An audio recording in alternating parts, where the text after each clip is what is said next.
अब देखते हैं बिहार के मोतिहारी से लोकल साथी मनीष सिंह की रिपोर्ट।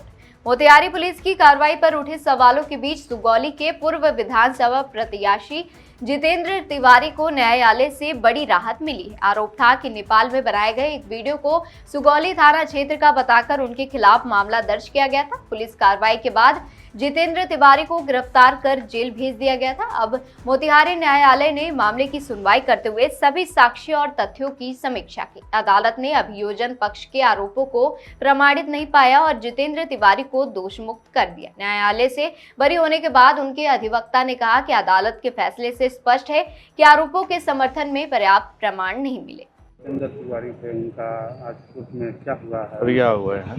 केस के फैसले में क्या प्रावधान? उन पर 40 एक्साइज एक्ट का मुकदमा हुआ था, जो नेपाल में एक दुकान का उद्घाटन करने गए थे। तो यहाँ की कोई घटना नहीं थी। नेपाल में उन्होंने कुछ बोला था, कोई भी क्लियर नहीं है कि क्या बोला है उसमें। तो उसी आधार पर यहाँ FIR हो गया सुगौली थाना में। उन पर जेल भी चले गए, लेकिन बाद में चार्जशीट हुआ। चार्जशीट के बाद तमाम गवाह जो थे उसमें गवाही दिए। गवाही के बाद बहस हुआ। बहस के बाद आज निर्णय हुआ है, उनको कोर्ट ने बाइज्जत रिहा किया है।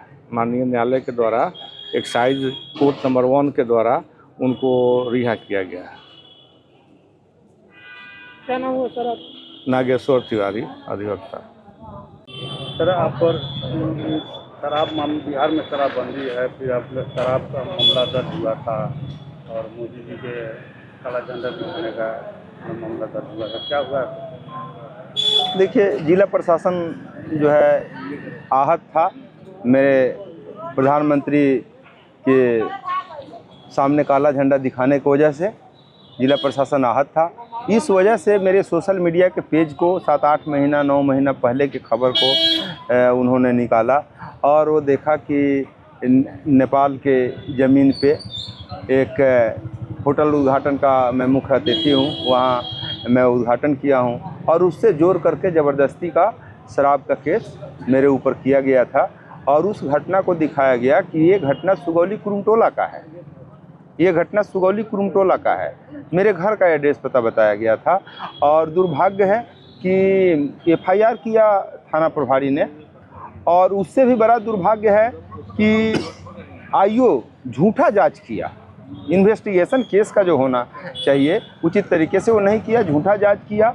और सुपरविज़न जो किया, जो पर्यवेक्षक, वह भी झूठा पर्यवेक्षण किया और सबने दिया कि कुरुमटोला सुगौली का ये मतलब घटना है, जबकि वह घटना नेपाल की थी। और मैं किसी को शराब पीने के लिए मैं प्रेरित नहीं किया था। जो सच बात था मैंने कहा था। मीडिया या जो भी अपने मकसद के हिसाब से काट छाट के लोग चलाते हैं, ये सच है, तो उसकी पूर्ण तहकीकात करनी चाहिए थी। जानबूझ करके पुलिस प्रशासन तहकीकात नहीं किया और मुझे उस बहाने चुनाव से वंचित करने के लिए जेल भेज दिया। और मैं 111 दिन जेल रहा। चुनाव से 2-2.5 महीना पहले मैं जेल गया और चुनाव के बाद मैं निकल के आया। मुख्य मकसद था जिला प्रशासन को कि चुनाव से इन्हें वंचित किया जाए। और ये कहां से कैसे प्रेरित था जिला प्रशासन, ये कहीं ईश्वर देखता है।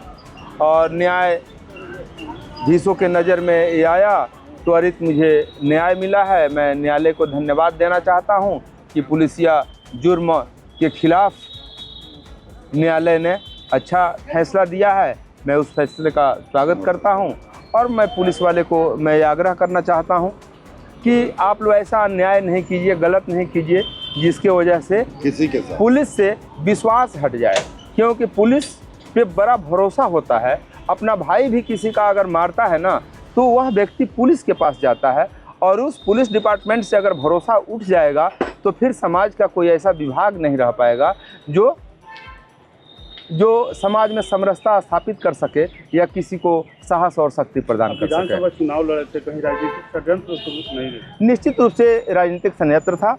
मैं ब्राह्मण बहुल विधानसभा से आता हूं और ब्राह्मण उम्मीदवार होने के नाते यह लगता था कि ब्राह्मण का वोट अगर जितेंद्र तिवारी काटेंगे तो मेरा नुकसान हो सकता है। इसलिए जितेंद्र तिवारी को जिला प्रशासन के माध्यम से किसी भी बहाने गिरफ्तार करके जेल भेज दिया जाए ताकि वह वोट मुझे मिल सके। अगर जेल नहीं गए रहते चुनाव जीत सकते थे? जेल नहीं गए रहते तो भी मैं चुनाव नहीं जीतता, लेकिन यह सच है कि जो 5000 के आसपास जो वोटर हमको वोट दिए, ये 25,000 में कन्वर्ट होता।